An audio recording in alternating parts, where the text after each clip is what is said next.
안녕하세요. 사연에 빠지다의 DJ 민영입니다. 오늘도 두 가지 사연 준비되어 있으니 끝까지 함께 해주시고요. 그럼 오늘의 사연도 바로 만나볼게요. 안녕하세요, 여러분. 만나 뵙게 돼서 반갑습니다. 저는 지금 딸을 하나 키우며 살고 있는 50대 여자입니다. 여러분은 성선설을 믿으시나요? 사람은 본디에 태어나기를 선하게 태어났지만 살면서 때가 묻어 악하게 된다는 이야기예요. 원래 전 성선설을 믿는 사람이었습니다. 요즘 뉴스나 언론에 보도되는 어두운 사회 소식들, 범죄 소식들을 접하면 성선설이 말이 되냐고 하실 수도 있지만 그래도 주변에 계신 가족과 이웃분들은 참 좋은 분들이잖아요. 그래서 전 성선설에 힘을 실어주고 싶었습니다. 하지만 10년 전에 일어난 경악할 만한 일을 당한 뒤로 저는 더 이상 성선설을 믿지 않습니다. 사람은 악하기 때문에 꾸준히 교화되고 교육되어야 하는 존재라고 생각하고 있어요. 10년 전 저에게 어떤 일이 벌어졌는지 궁금하시죠? 그럼 지금부터 제 이야기를 시작해보겠습니다.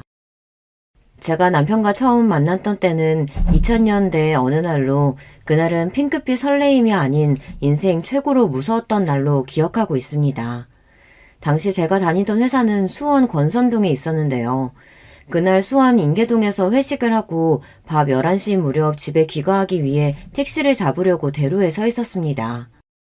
한 택시가 제 앞에 와서 섰는데 그 택시 안에 타니까 택시 기사님 말고도 뒷좌석에 한 남자가 타고 있었어요. 아, 저는 손님이 계신 줄 몰랐네요. 다른 택시 탈게요. 하고 내리려고 했습니다. 아니에요. 뒷자리 남자는 제 친구니까 손님 가시는 곳까지 편하게 모셔다 드릴게요. 어서 타세요. 뭔가 느낌이 소름 돋는 듯해서 저는 그냥 내리려고 했지만 뒷좌석 남자의 손이 제 팔목을 덥석 잡는 게 아니겠어요. 아가씨, 그냥 타고 있으면 된다고. 모자 아래로 위협적인 눈빛을 읽고 저는 본능적으로 느꼈죠. 아, 이건 납치구나. 바로 내려야 한다. 저는 그 남자의 손을 뿌리치고 차 문을 열고 나가려고 했지만 뒷좌석의 남자는 제 옷을 붙잡고 놓아주지 않았습니다. 그렇기 때문에 전 택시 문이 열린 채로 버둥거려야 했습니다. 살려주세요! 살려주세요! 저는 필사적으로 도망치려고 했고 다행히 지나가던 어떤 남자분 둘이 와서 그 택시에서 저를 꺼내주었어요. 그리고 택시에 타고 있던 남자들은 A씨 하고는 문을 닫고 황급히 출발해버렸습니다. 아가씨 괜찮아요? 택시에서 무슨 일을 당한 거예요? 전 너무 무섭고 놀란 마음에 길거리에 주저앉아 울고만 있었습니다. 그때 다른 남자 한 분이 제 등을 토닥거리면서 제가 진정되기를 기다려 주었어요. 제가 택시 탔을 때 기사님 말고도 뒷좌석에 남자 한 분이 절 억지로 태워가려고 했어요. 아무래도 납치당할 뻔했던 것 같아요. 겨우 진정해서 상황을 설명하자 남자 한 분이 그 택시의 번호판을 외웠다며 인근 파출소에 신고해야 한다고 했습니다. 전 아직도 무섭고 어떻게 해야 할지 모르겠어요. 지금은 그냥 집에 가고 싶어요. 제가 같이 동행해 드릴게요. 파출소에 신고하고 집까지 모셔다 드릴 테니까 걱정하지 마세요. 아, 저 이런 사람입니다. 제가 무서움에 덜덜 떨며 경계하는 눈빛을 보여서인지 남자분은 자기 명함을 보여주었습니다. 우리는 여기랑 가까운 저쪽 저 회사 다니고 있어요. 전 신원 확실한 사람이니까 걱정하지 마세요. 그 남자분과 함께 인계동 인근 파출소에 가서 제가 당했던 일을 신고했습니다. 그리고 저와 같이 가준 남자분, 그분의 이름은 한병수였는데 병수 씨가 저보다 더 적극적으로 당시의 상황을 경찰에게 설명해 주었어요. 택시 번호판까지 알려주었죠. 요즘 여기 인근에 실종 사건이 많다면서요. 이거 보통 일 아닙니다. 적극적으로 수사해 주셔야 돼요. 이 여성분도 납치 사건 당할 뻔했다고요. 하지만 왜인지 경찰들은 원래 인계동은 유흥가라서 자잘한 사건 사고가 많이 발생한다면서 납치가 아니라 그냥 택시를 같이 타자고 권한 것일 수도 있다 등등 미적지근한 반응이었습니다. 전 그런 경찰의 반응에 실망했고 그저 집에 가서 놀란 마음을 진정시키고만 싶었어요. 이런 식으로 나오면 내가 내일 다시 올 겁니다. 어떻게 수사하는지 계속 지켜볼 거예요. 어차피 나 회사도 이 근방에 있는 국제상사예요. 그럼 내일 다시 봅시다. 병수 씨는 저보다 더 열을 내며 경찰들에게 강력하게 항의했고 일단 오늘은 가자면서 저를 우리 집까지 데려다 주었습니다. 저 오늘은 정말 감사했습니다.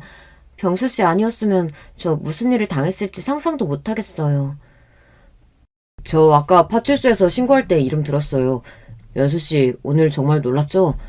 초면인 사이지만 왠지 연서 씨를 지켜주고 싶은 마음이 들어서 이렇게 오지랖을 떨게 되었네요. 그놈들이 또 연서 씨를 노리기라도 한다면 연서 씨가 안전하다는 확신이 들 때까지 제가 연락을 해도 될까요? 혹시 핸드폰 가지고 있어요? 당신은 지금처럼 남녀노소 누구나 핸드폰을 들고 다니던 시절이 아니었습니다. 이제 막 핸드폰이 대중화되던 시절이었지만 저는 아직 갖고 있지 않았어요. 전 핸드폰이 없어요. 대신 여기 제 명함이에요. 회사 번호로 연락 주시면 될 것 같아요. 병수 씨는 제 명함을 꼭 손에 쥐고는 돌아갔고 저는 집에 들어와서 오늘 일을 가족들에게 설명했어요. 부모님은 너무 놀라셨고 걱정이 된 우리 오빠는 당분간 자기가 회사로 데려다 주겠다고 했습니다. 그리고 오늘 도와준 남자분들에게 꼭 사례를 해야 한다고 한번 집에 초대하라고 말씀하셨어요. 다음날 퇴근할 무렵 제 자리에 회사 전화가 울려 받으니 어제 만났던 병수 씨였어요. 어제 잘 쉬었어요? 많이 놀랐을 텐데 출근하셨군요. 어떻게 몸은 괜찮으세요? 네, 덕분에 어디 다친 데 없이 어제 잘 쉬었어요. 이제 괜찮습니다. 다행이네요. 제가 지금 어제 신고했던 파출소에 와서 경찰들하고 얘기했어요. 괜찮으시다면 저녁 식사하면서 오늘 얘기를 좀 드릴까 하는데 어떠세요? 네, 괜찮아요. 제가 경황이 없어서 감사의 표시도 못했는데 제가 맛있는 저녁 사드릴게요. 우리 회사 주변에 있는 국밥 수육집 어떠세요? 그리고 식당에서 병수 씨를 만나 경찰과 얘기했던 어제 사건의 상황을 전해드릴 수 있었어요. 제가 오늘 또 찾아가니까 경찰들이 진짜로 왔냐면서 놀라더라고요. 어제 같아서는 대충 넘어갈 것 같더니 각 잡고 제대로 브리핑을 해주던데요. 경찰 얘기가 사실 요즘 수원 유흥가 일대에서 납치 사건들이 많이 발생하고 있다고 하네요. 아마 어제 그 택시도 그 납치범들의 소행일 가능성을 염두에 두고 적극적으로 수사하고 있대요.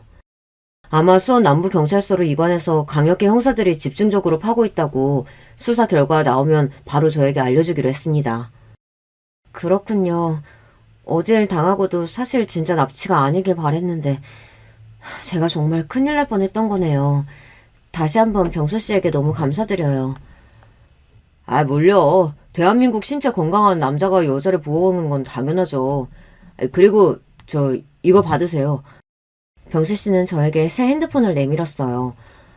그저 여섯 씨가 안전한지 연락을 드리고 싶어서 산 거니까 부담 갖지 마세요. 제가 사드린 거고 앞으로 전화요금은 꼬박꼬박 여섯 씨가 내는 겁니다. 갑자기 휘말린 사건 때문에 정신이 없었는데 그제서야 병수 씨를 제대로 살펴보게 되었어요.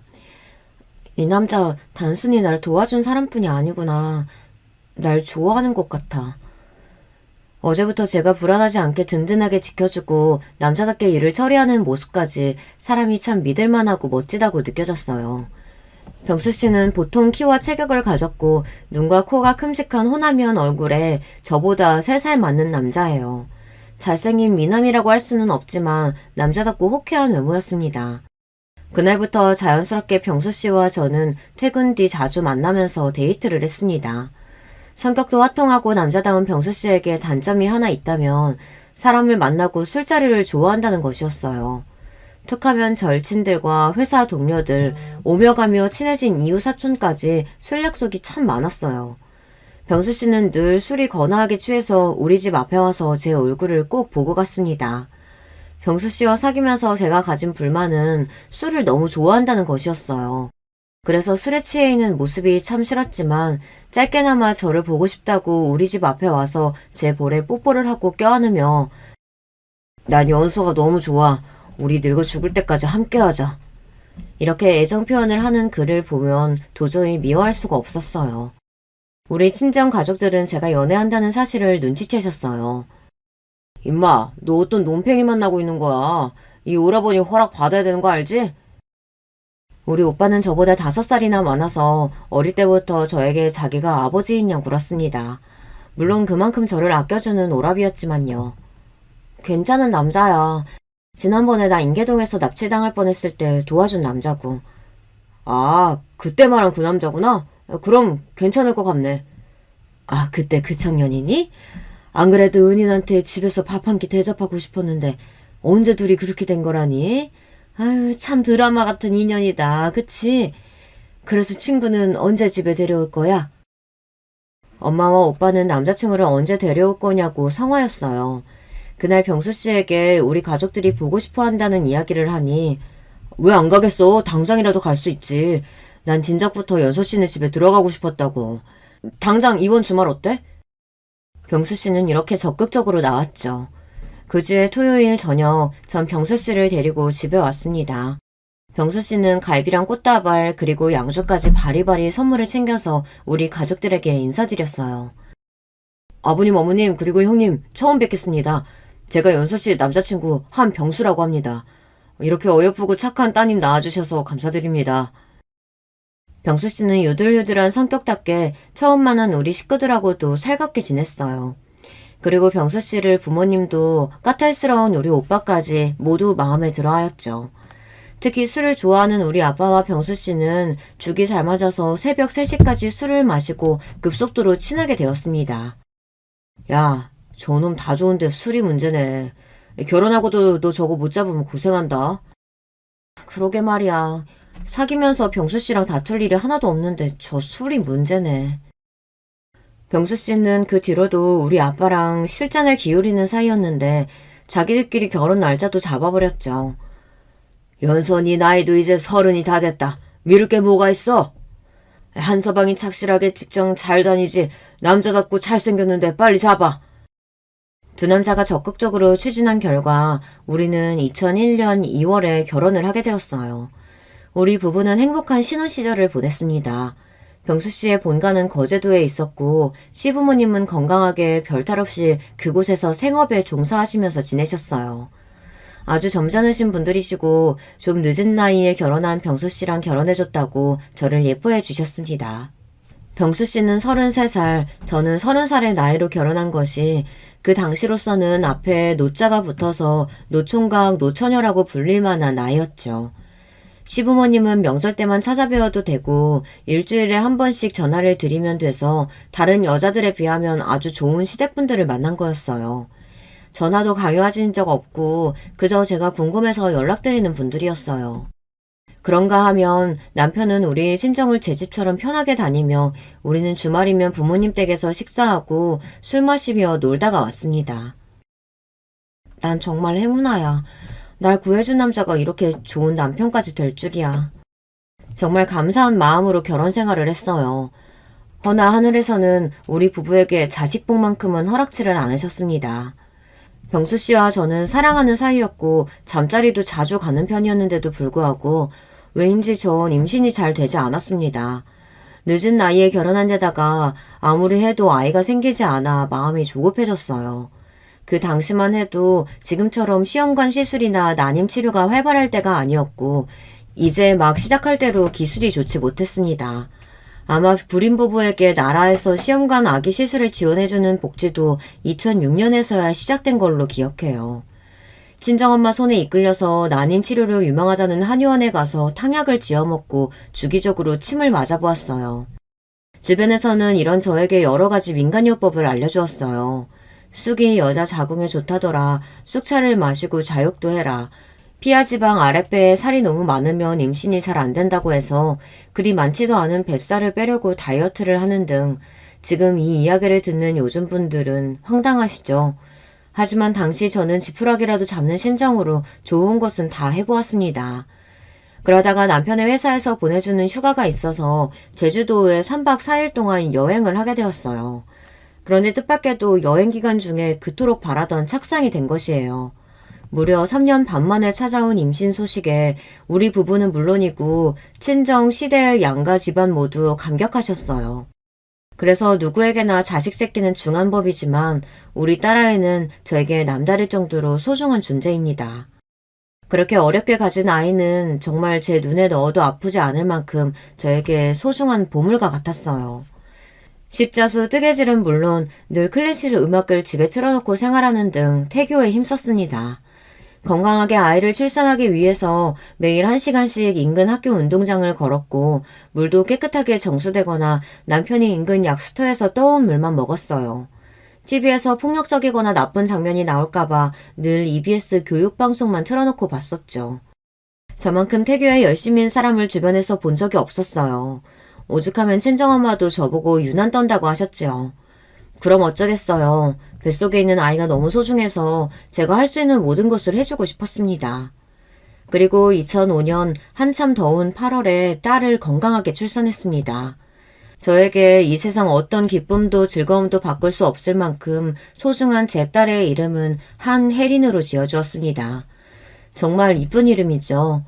이제 자식까지 생겼으니 가슴속 응어리와 걱정거리는 사라졌고 하루하루 평범하지만 행복하게 잘 살았습니다. 하지만 불행은 늘 주변을 맴돌면서 우리를 노리고 있고 정말 어느 날 갑자기 들이닥치는 모양입니다. 경악할 만한 일이 우리 가족에게 벌어지고 말았죠. 때는 2014년으로 전 40대의 주부로 남편과 초등학교 3학년 딸과 셋이서 단란하게 지내고 있었어요. 그날따라 남편은 해외 출장을 간다며 분주해 보였습니다. 콧노래까지 부르면서 저에게 속옷이랑 양말을 3세트씩 챙겨놓으라고 말했어요. 이번에는 3박 4일 출장인가 봐요. 중국 상해 쪽으로 부장님하고 동행해서 그 정도 머무를 것 같아. 남편은 원래 1년에 2번씩 해외 출장을 다녀오는 사람이었습니다. 하지만 올해 들어 남편의 해외 출장은 부쩍 잦아졌어요. 아마 남편이 작년 해외 영업팀으로 부서를 이동한 탓이라고 생각했어요. 못해도 2달에 한 번씩은 해외 출장을 나갔어요. 그렇지만 이번 출장은 헝가리에 다녀온 지 일주일도 안 되어서 또 잡힌 것이었죠.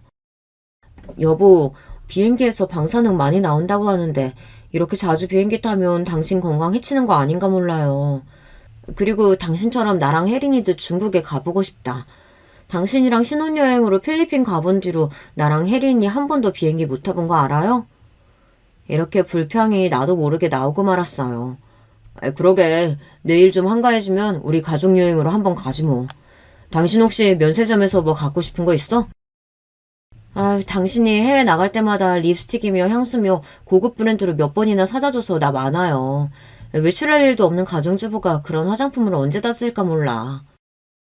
남편은 같이 해외여행 한번 같이 가지 못한 저에게 미안한지 이번 출장을 다녀오면서 놀랄만한 선물을 가져오겠다고 호언장담을 했습니다. 다음날 남편이 인천공항으로 가는 공항버스를 타는 모습을 보며 남편을 배웅했죠. 뒤돌아 생각하니 이때 떠나는 남편의 바지가랑이라도 잡고 늘어졌어야 했습니다. 저는 이날부터 불행의 구렁텅이로 빠지고 말았으니까요. 하지만 미래는 알 수 없는 법이죠. 남편이 출장을 간 뒤로 이번에는 이상하게 연락이 뜸했습니다. 상해 공항에 잘 도착했다는 문자를 끝으로 출장 간 3일 동안 저에게 어떠한 전화나 문자 한 통이 없었으니까요. 한국으로 돌아오는 날이 되었어도 남편의 전화가 닿지 않자 저는 걱정이 된 나머지 남편 회사 부서에 전화를 걸었습니다. 네, 국제상사 해외 마케팅 부서입니다. 현재 한병수 과장님은 부재 중이에요. 어디신지 말씀 주시면 메모 남겨드리겠습니다. 네, 안녕하세요. 전 한병수 과장의 아내 되는 사람입니다. 이번에 떠난 중국 출장 내내 4일 동안 연락이 되질 않아서 회사에서 무슨 일이 생겼는지 궁금해서 전화드렸어요. 네? 한 과장님이 중국 출장이라고요? 아니요. 한 과장님은 개인적인 사정으로 4일 동안 연차 쓰셨습니다. 그리고 오늘 출근하셨어야 하는데 아직 안 돌아오셔서 연락드렸는데 전화를 받지 않으시네요. 혹시 아내분께서 어떻게 된 일인지 아실까요? 뭐라고요? 남편이 회사 출장을 간 게 아니에요? 전화를 끊고 나서 전 어리둥절했습니다.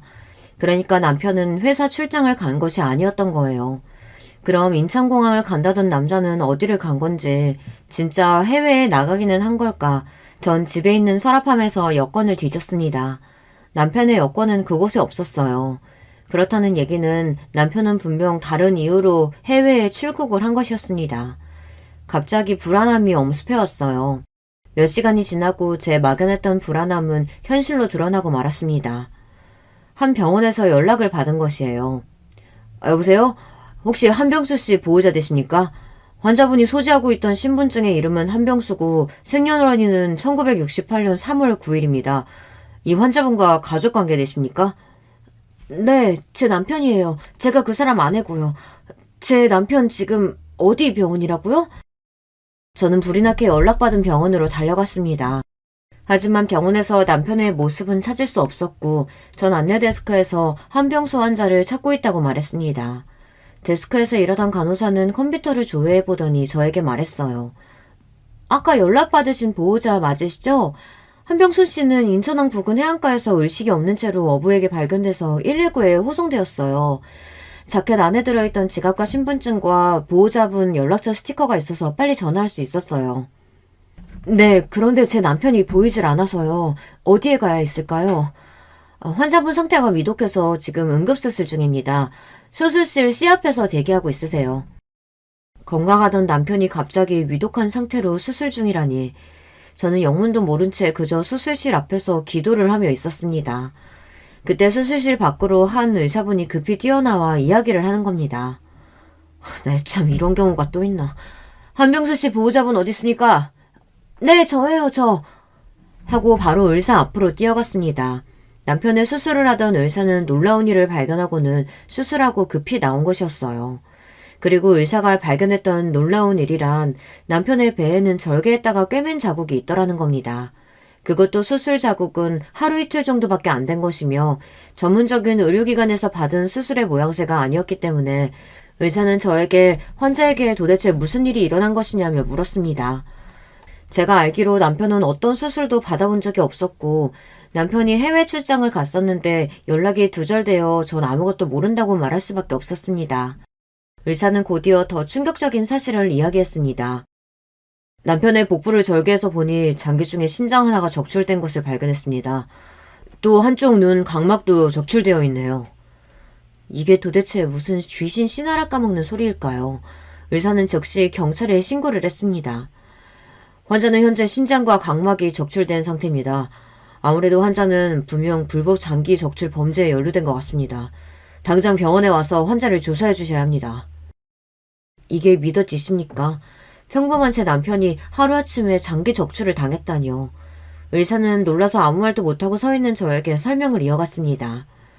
제가 군산에 있는 외과병원에서 일하고 있을 당시 간혹 항구에서 발견된 환자 중에 이런 사례를 본 적이 있어서요. 경찰서에 신고하고 몇 차례 참고인 조사를 한 적이 있습니다. 군산경찰서에서는 중국이나 필리핀의 불법 조직에서 한국인 관광객을 타겟으로 납치해서 필요한 장기를 적출하고 나서 운이 없으면 중국 땅에 버리고 운이 좋으면 밀항선을 통해서 우리나라 항구 쪽에 버린다고 합니다. 중국의 장기 이식 비즈니스는 아주 큰 사업입니다. 당시 사람의 간의 가격은 미화 13만 달러, 신장 가격은 미화 8만 달러로 꽤 큰 돈을 벌 수 있었기 때문이죠.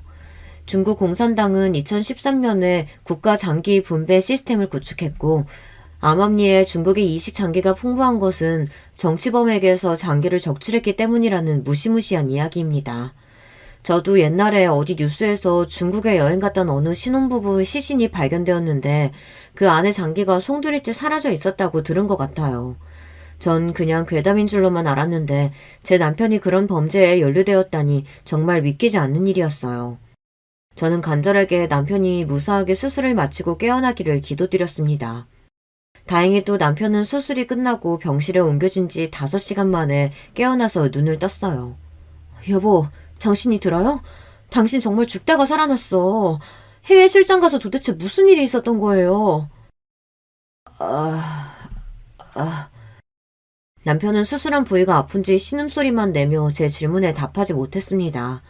저는 병실 밖 간호사에게 가서 남편이 마취해서 깨어났고 고통이 심하니 좀 봐달라고 했죠. 그렇게 잠시 뒤 병실에 돌아와 보니 그 사이 어떤 남자 2명이 남편과 심각한 이야기 중이었습니다. 그 남자들은 바로 형사였던 거예요. 아까 의사의 신고로 형사는 피해자인 남편에게 어떤 일이 일어났는지 물어보고 있었습니다. 중국은 실종과 납치가 빈번하게 일어나는 나라예요. 언론에 크게 알려지진 않았지만 실은 중국이나 필리핀 등에서 한국인 실종자는 결코 적지 않은 수준이죠. 그 중에 한병수 씨처럼 살아서 신장과 각막 하나만 없어져서 돌아온 케이스는 정말 적죠. 그래서 어떤 일을 당하셨고 누구를 만났는지 소상히 말씀해 주셔야 우리가 한병수 씨를 그렇게 만든 용의자들을 추적할 수 있을 겁니다. 저는 제 일을 알리고 싶은 마음도 없고요. 경찰에 조사를 요청한 적은 더더욱 없습니다. 제발 돌아가 주세요. 이건 한병수 씨 마음대로 넘어가고 덮어둘 일이 아닙니다. 강력범죄고 형사사건이기 때문에 우리는 수사에 들어가야 한단 말이에요. 계속 이렇게 협조하지 않으시면 저희도 다른 방법을 써야겠네요. 일단 다음에 다시 돌아오겠습니다. 회복하시고 되도록 빨리 서해 나와서 조사에 협조해 주시기 바랍니다. 무슨 연유인지 남편은 경찰에 수사 요청해도 중국에 가서 어떤 일을 당한 건지 입을 다물고만 있었어요. 여보, 잘은 몰라도 당신이 국제 범죄자들에게 그렇게 끔찍한 일을 당한 거라면 우리 경찰이 수사해서 잡아야 하지 않겠어요? 지금도 어디선가 그 나쁜 놈들이 한국 사람들에게 또다시 몹쓸 짓을 한다면 어떡해요. 남편은 저에게 아무 말도 못하고 그저 반대 방향으로 돌아 누웠습니다. 병원에서 강제로 적출된 장기가 없어도 괜찮은지 몇 가지 검사들을 계속 진행됐고 남편은 다행히 건강을 잘 회복할 수 있었습니다. 하지만 남편은 전에 없이 한숨을 쉬며 낯빛이 까만 채로 하늘만 멍하니 보며 시간을 보내고 있었어요. 아마도 무시무시한 일을 당한 트라우마 때문인 것 같았어요. 그리고 간병을 하며 옆을 지키는 저에게나 병문안을 온 시부모님에게도 그 누구에게도 남편은 말하기 싫다며 자꾸 돌려보내기만 하는 겁니다. 그렇게 밝고 건강하던 사람이 이제 사람하고는 말도 하기 싫다는 뜻이요. 남편의 건강이 이상이 없을 거라며 병원에서 퇴원하라고 해서 우리는 퇴원 준비를 하고 있었어요. 그러고 있는데 일전에 남편에게 찾아왔던 형사 중 한 분이 다시 찾아오셨어요. 참고인으로 범죄조사 소환 통보 드렸으나 거절하시니 이렇게 정식으로 출석 요구서를 갖고 왔습니다. 퇴원하시는 길에 우리 서해 가셔서 몇 가지 사실관계 확인하고 한병수 씨 진술을 받아야 합니다.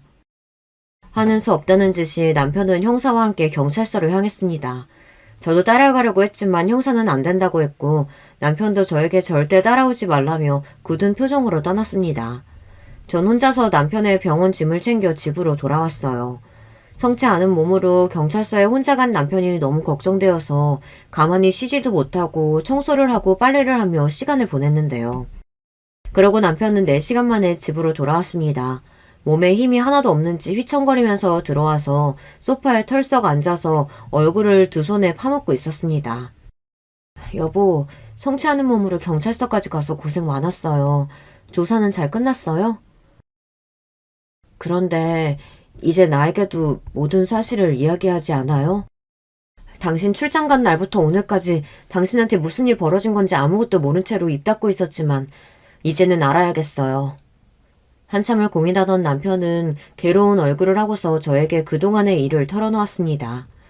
그 충격적인 진실을 알게 된 뒤부터 현재까지 저는 성악설을 믿고 있습니다. 사람이란 두꺼운 납작지로 어떤 짓이든 벌일 수 있음을 그때 알게 되었으니까요. 남편은 약 7개월 전 강남의 한 룸사롱에서 접대 회식을 하며 술판을 벌이고 놀다 한 마담을 만나게 되었습니다.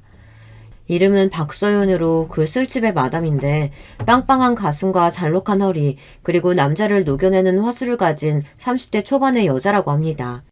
그 마담을 처음 본 날부터 남편은 박마담에게 마음을 빼앗겼다고 합니다. 그 뒤로 술자리는 무조건 그 룸사롱으로 잡아서 박마담과 놀았고 급기야 얼마 지나지 않아서 호텔을 잡고 유부남으로서는 해서는 안 되는 짓까지 해버린 거죠. 잠자리를 가진 뒤 남편은 더욱 그 마담에게 홀려버렸고 정말 제정신이 아니었다고 합니다. 하지만 마담은 이런저런 핑계를 대며 남편이 원하는 만큼 만나주지 않았다고 해요. 아마 마담이 같이 놀던 재력가 남자들과 달리 남편은 평범한 회사의 과장일 뿐이니까요. 그래도 남편은 포기하지 않고 그 마담에게 잘해주고 자신의 마음을 계속 어필했다고 합니다. 그때 마담은 남편에게 한 가지 제안을 했다고 합니다. 자기가 해외 출장을 가야 하는데 동행해줄 수 있느냐고요. 이미 제정신이 아닌 남편은 단숨에 박마담의 제안을 승낙했고 그 이후 남편은 회사의 출장을 핑계로 둘러대며 마담과 해외여행을 3차례나 다닌 것입니다. 하지만 좀 의아한 여행이 아닐 수 없었습니다. 중국에는 북경이나 상해처럼 유명하고 발전된 관광지 도시가 좀 많나요? 이상하게도 마담과 남편이 간 지역은 랴오닝성과 같이 낙후된 지역을 방문했다는 겁니다. 그리고 낮 시간에는 남편과 관광을 하거나 호텔에서 그 짓을 벌이면서 놀다가 저녁 6시만 되면 호텔 현지의 어떤 중국 남자가 박마담을 데리러 왔고 마담은 그자와 나가면서 볼일을 좀 보고 오겠다고 외출을 했다는 겁니다. 그리고 밤 12시는 다 돼서야 호텔로 돌아오고요. 그동안 밤마당과 다닌 여행은 1박 3일 또는 2박 3일로 타이트했는데 이번 여행은 3박 4일로 여유있고 오붓하게 다녀오자고 박마담은 남편을 꼬셨습니다. 그리고 그 마지막 여행에서 남편은 장기가 적출되어 부둣가에 버려진 결말을 내고 말았죠. 남편은 그때를 생각하면 참을 수 없다는 듯이 짐승처럼 울었습니다. 그날 상해 공강에 내려서 당신한테 문자하고서 박마담과 호텔로 가는 차 안이었어. 박마담이 건넨 음료수를 마시고 정신을 잃었는데 깨어나 보니 어딘지 모르는 곳에서 나는 알몸으로 손발이 묶인 채 수술대 위에 있었어. 그때 말소리가 다 들리는데 난 너무 무서워서 잠에서 깨지 않은 척하고 듣고만 있었지. 거센 억양의 중국말을 하는 남자와 박마담 둘이서 이야기를 하고 있었는데 이 자식이 40대인데도 하도 술을 퍼먹어서 그런가 간 상태는 좋지 않을 거야. 각막이랑 신장 정도면 어떻겠어. 중간에 이런 말을 박마담이 했던 것 같아. 그 말을 듣고서야 상황 파악이 된 거야. 나는 다급하게 소리쳤지. 박마담 지금 내 장기 떼어서 팔려고 하는 거 아니지? 제발 나 좀 살려줘. 나 한국에 보내주란 말이야. 그때 중국 남자가 나에게 다가와서 기절시켰지. 그리고 눈을 떴을 때 여구 한국의 병원에서 수술받고 회복실에서 깨어난 거야. 당신은 옆에서 나를 잔뜩 걱정하며 곁에 있어 주었고. 여보, 내가 정말 미쳤었나 봐. 당신 지금 너무 놀랐구나. 그런 얼굴 처음 봤어. 처음 남편이 박마담과 바람난 이야기를 들었을 때 저는 배신감이 들었어요. 하지만 그 이후의 일은 정말이지 끔찍했습니다. 남편에게 심한 혐오감이 생겨서 저는 남편의 말을 듣고 싶지가 않았어요. 당신과 끝이야. 남편으로서도 혜린이 아빠로서도. 눈 한쪽 안 보이고 불편하게 살겠지만 모두 다 당신이 저지른 죄값이고 그 대가니까 어떻게든 살아봐. 나와 혜린이는 당신 옆에 던 없을 거야. 그 이후의 일은 여러분도 짐작이 가시나요? 저는 곧바로 남편과 이혼을 했습니다. 부부간에 이혼도 협의해야 하고 그마저 여기가 잘 되지 않으면 소송까지 간다죠. 하지만 저와 같이 남편의 불륜과 심각한 범죄 사건에까지 휘말리게 되면 이혼은 아무것도 아닌 것이 되어버리는 것 같아요. 두 번 생각하고 고민할 필요 없이 남편에게서 떠났습니다. 남편은 저를 붙들고 매달렸고 우리 친정에까지 와서 읍수를 했죠. 모든 사정을 알게 된 우리 친정에서는 저보다 더 분노하셨어요. 찾아온 남편에게 오빠가 야구방망이를 들고 와서 남편을 때리려 들었습니다. 우리 엄마가 간신히 말렸고요. 알고 싶지도 않았지만 이혼하는 과정에서 형사들이 찾아와서 사건 조사 경위를 이야기해 주었습니다. 남편분은 중국의 불법 장기매매 조직의 타깃이 되었던 것 같아요. 그리고 한국의 브로커로 활동하는 박마담이라는 여자가 남편을 그 조직에 넘겼다고 추정하고 있습니다. 박마담은 추적 중인데 수사해보니 본명은 김선영이고 나이는 46세입니다.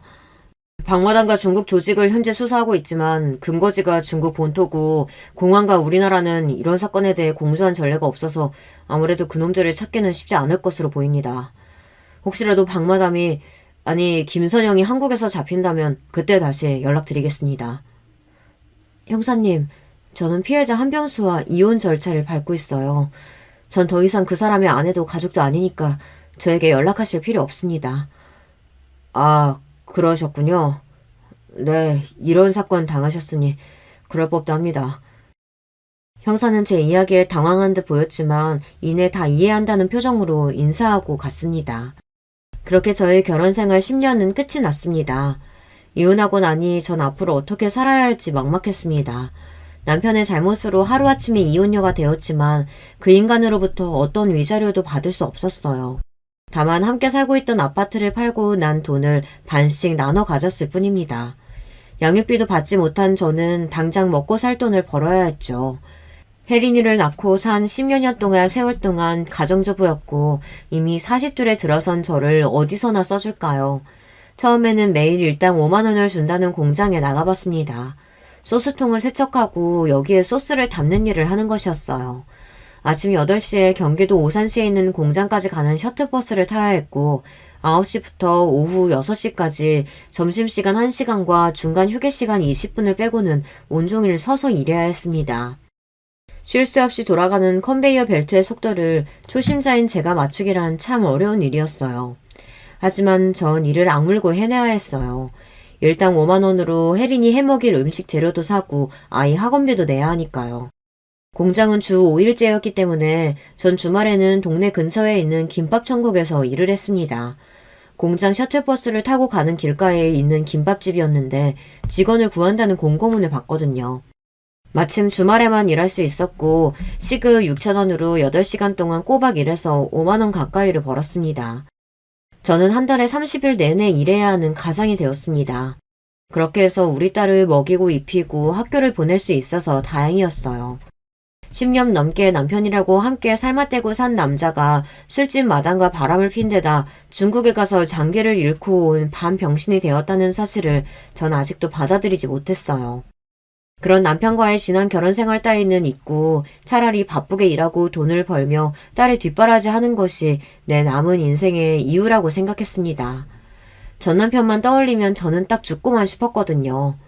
시간이 지나도 잊혀지지 않는 슬픔이 있다는 것을 전 그날 이후로 지금까지 경험하고 있어요.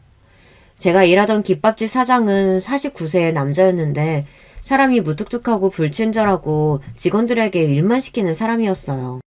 저 역시 돈만 벌면 되니까 제 개인사 따위 관심 갖지 않는 사장이 편했는데 제가 잡담이나 농담도 안 하고 오로지 일만 하니까 사장님이 저를 궁금해하기 시작했습니다.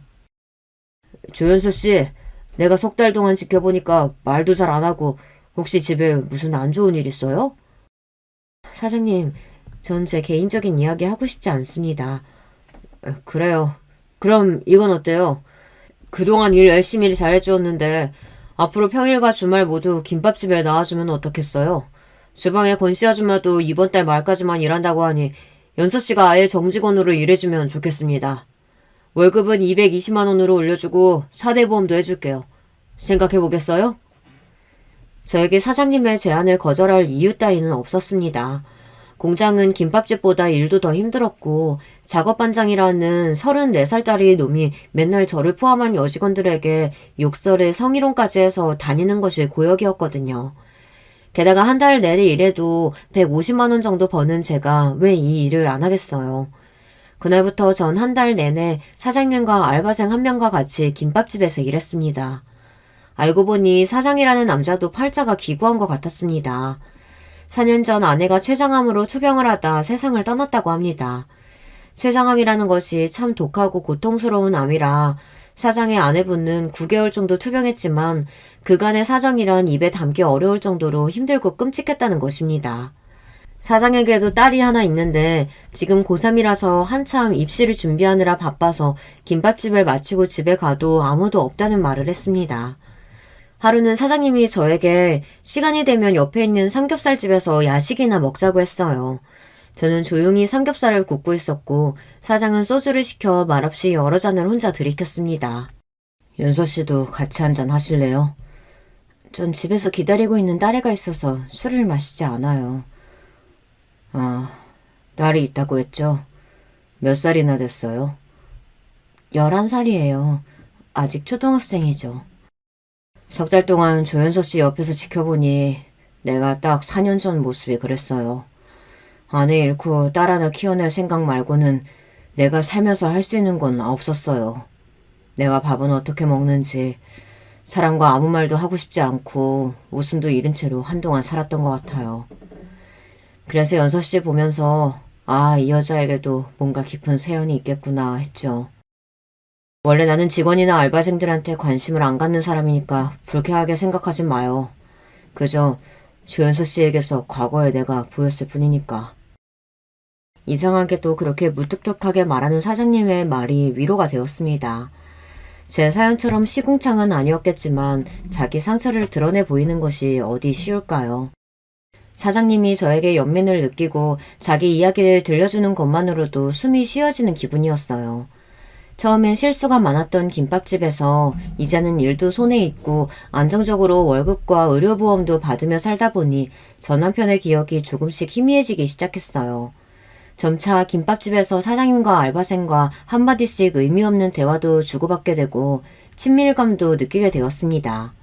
같이 일하는 알바생은 22살의 여자 대학생인데 참 순수하고 착한 아이였어요. 아줌마, 처음 왔을 때는 얼굴이 너무 어둡고 우울해서 말 걸기 어려웠는데 요즘은 아줌마가 편해 보여서 좋아요. 사장님도 티는 안 냈지만 아줌마 은근히 걱정하고 챙기시더라고요.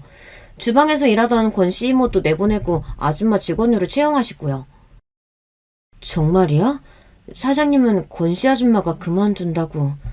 그건 아줌마가 알면 부담스러울까 봐서 둘러대신 거겠죠. 월급도 꽤 많이 챙겨주셨죠? 전에 아줌마 딸 초등학생 여자애가 왔었잖아요. 사장님이 그때 아줌마 혼자 딸 키우고 어렵게 사는 걸 눈치채신 것 같아요. 그리고 제가 보기에는 사장님이 아줌마 좋아하는 것 같은데요? 한참 어린 학생이 어른들 놀리는 거 아니야. 내 인생에 남자는 없어. 넌덜머리가 난다고 아주. 무서운 표정으로 단호하게 말하는 저에게 놀란 알바는 입을 꾹 다물고 다른 곳으로 갔습니다. 그때 사장님은 테이블에 앉아서 골머리를 썩는다는 듯 말했습니다. 정산이 왜 이렇게 안 되냐. 이달 비용이랑 수입 전표가 합계가 영 안 맞네. 괜찮으시면 제가 도와드릴까요? 원래 아이 낳기 전까지는 회사 재무팀에서 회계 관리를 했거든요. 제가 회계 처리한 내용을 엑셀로 만들어서 일목요연하게 정리해 보여주니 사장님 얼굴이 환해졌습니다. 정말 고맙네요. 이런 전문적인 일까지 할 수 있는 사람인 줄 몰랐는데 다시 봤어요. 그럼 앞으로 마감 시간에는 식당님 말고 나랑 같이 정산 좀 도와줄 수 있겠어요? 결혼 전에 했던 업무가 소상공인인 사장님에게는 꽤 도움이 되었던 것 같아요. 어느 순간 저와 사장님은 단순한 사장과 직원과의 관계를 넘어서 동업자같이 보이기도 했어요. 저는 가게의 대출이나 인건비, 고정비 등의 재무 상황에 대한 조언도 했고, 사장은 전문적인 도움을 받으니까 훨씬 가게 경영이 좋아졌다며 고마워했습니다. 그렇게 김밥집에서 일하면서 저는 점차 웃는 날이 많아졌습니다. 사장님과 저는 날로 가까워지고 함께 대화하고 일하는 순간순간이 행복하게 느껴지기 시작했어요. 그토록 각박한 제 팔자에도 한 줄기 빛이 드는 모양입니다. 그리고 어느덧 이제 이혼한 지 9년의 세월이 쏜살같이 지나갔네요. 여러분, 저에게도 자랑할 만한 일이 처음으로 생긴 것 같아요. 고생해서 키워낸 내 딸이 그 어렵다는 충남대 의대에 합격한 거예요. 흔한 과외나 비싼 학원도 보내주지 않았는데 딸 혼자서 힘으로 공부한 결실입니다. 혜린아, 엄마 이제 월급도 괜찮아. 대출해서 금방 갚을 수 있으니까 좋은 과외나 학원 너 하고 싶은 대로 다 해. 엄마, 공부를 내 머리로 하지 선생님 머리로 해? 일타 강사들 동영상도 인터넷에 세고 셌어요. 걱정 마시라니까. 이렇게 자신 있다고 장담하며 공부하길래 괜찮을까 조마조마했는데 오로지 자기 힘으로 공부해서 이렇게 의대에 간 내 딸이 너무나 기특합니다. 딸의 의대 합격 소식을 알게 된 전 남편은 갑자기 저에게 전화를 했어요. 우리 혜린이가 의대에 붙었다니 진짜 우리 딸 대단하다. 다 당신이 잘 뒷바라지 한 덕분이겠지. 고생 많이 하고 있다고 들었어. 나도 회사 퇴직한 뒤로 눈 한쪽이 불편하니까 괜찮은 직장 잡기가 어려워서 가게 하나 하면서 먹고 살만은 해. 이제 시간도 지났으니까 우리 가족끼리 같이 살자. 난 지금 충분히 행복하게 잘 살고 있어. 아무리 시간이 지나도 절대 씻을 수 없는 죄가 있고 잊혀지지 않는 기억이라는 게 있어. 당신 질척거리면서 우리 인생에 끼어들려고 하지 마. 전 매정하게 전 남편의 전화를 끊어버렸어요. 혜린이에게는 남편이 혈육이니 인연을 끊으라고 제가 강요할 수는 없죠.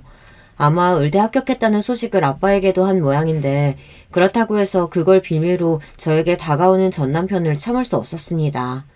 전 지금의 생활이 충분해 만족하고 이 평화를 깨고 싶지 않으니까요. 우리 딸은 의대에 입학하면서 기숙사에서 생활하고 있습니다. 이를 계기로 저는 사장과 동거하고 있습니다. 여러분에게 갑작스러울 수 있지만 사장과 저는 남녀로 가까워지고 의지하는 사이가 되었어요. 사장은 지난 겨울 우리 딸의 의대 합격 축하 파티를 열어주었습니다. 그리고 사장은 딸에게 이야기했어요. 오늘 혜린이 축하하는 자리기도 하고 이 아저씨가 폭탄 선언 하나 해도 될까? 네, 하세요. 사장은 저에게 얼굴을 돌리고 조금 긴장하면서 이야기를 하기 시작했죠. 나 곧 있으면 환갑이에요. 내 딸은 성인이 된 이후 독립하겠다고 나가 산 지도 벌써 7년이요. 혼자 불 꺼진 집에 들어가기가 너무 싫어서 당신 있는 가게에서 최대한 버티다가 집에 가는 거 이제 눈치챌 때도 됐지 않나? 우리가 앞으로 살 날이 얼마나 남았는지도 모르는데 남은 시간 동안 같이 잘 살아봅시다. 사장님은 이렇게 청혼처럼 고백했어요. 저는 너무 놀랐지만 딸은 이미 사장과 제 사이를 짐작하고 인정하고 있다는 듯 박수를 치며 축하해 주었습니다. 딸은 엄마를 혼자 남겨두고 의대 기숙사에 가는 것이 걱정이었는데 사장 아저씨 덕분에 안심이라고 말이죠.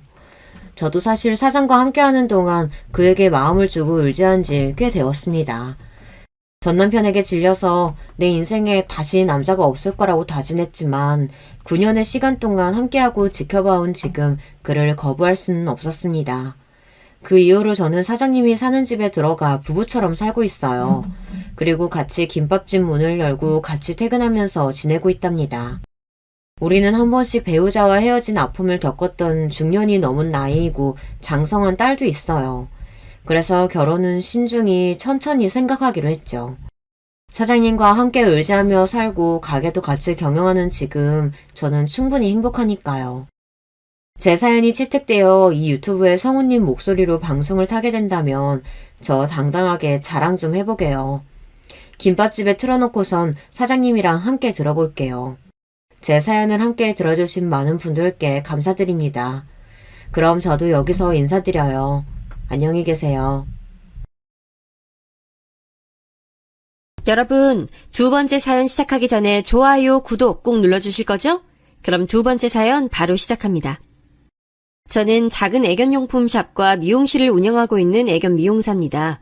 저는 결혼을 2번 했는데요. 첫 번째 결혼은 정말이지 제게 좋은 기억이라곤 조금도 없는 최악의 시간을 안겨줬고, 두 번째 결혼은 마음고생도 많이 하고 몸도 힘들었지만 결혼하기 참 잘했다는 생각이 들게 만들어주는 시간이었어요. 저의 첫 직장은 유치원이었어요. 지금은 애견 미용사를 하고 있지만 그때만 하더라도 저는 유아교육학과를 졸업해 유치원에 취직했거든요. 막 사회생활을 시작한 상태였죠. 하루는 부모님께서 선을 볼 생각 없느냐고 물어보시더라고요. 선자리가 들어왔다고 하면서 한번 만나봤으면 좋겠다고 말씀하셨어요. 저는 부모님께서 주선하신 자리니 단박에 거절하지 못하고 그 자리에 나갔어요. 그런데 상대방 분이 의외로 저랑 너무 잘 맞더라고요. 대화가 잘 통하는 편이라서 금방 친해졌죠. 주변에서 적어도 3번은 만나봐야 한다고 하셔서 그 뒤로도 몇 번 식사 자리를 가졌어요. 대화도 잘 통하다 보니 어느 순간 저희는 자연스럽게 사귀는 사이가 됐어요. 저는 그렇게 빨리 결혼할 생각은 아니었는데 전 남편 쪽에서 꽤 많이 서두르더라고요. 지금 이야기하지만 저는 확신도 없는 상태에서 그 사람과 결혼을 한 것이나 마찬가지였어요. 신혼 초반엔 누구나 그렇듯 좋았어요. 시부모님들도 잘 챙겨주셨죠. 저도 전 남편도 아이를 좋아하는 편이라 우리는 아이 많이 가지자고 이야기를 하기도 했고요. 그런데 그게 사람 마음대로 되는 게 아니잖아요. 날짜 맞춰가면서 정말 신경 많이 썼는데 쉽지 않더라고요. 혹시 제가 불임인가 생각이 들기도 했죠. 다행히 산부인과 검사로 그런 건 아니더라고요. 결혼 4년 차가 되었을 때 드디어 저희 부부에게도 아이가 찾아왔어요. 너무나도 행복하고 설렜죠. 하지만 그런 기분도 잠시 아이는 유산됐어요. 애타게 기다린 만큼 마음도 많이 아팠죠. 시어머니께서는 어쩔 수 없는 일이라고 하시면서 괜찮다고 곧 좋은 소식이 들릴 것이라고 하셨지만 제 마음은 그게 아니었어요.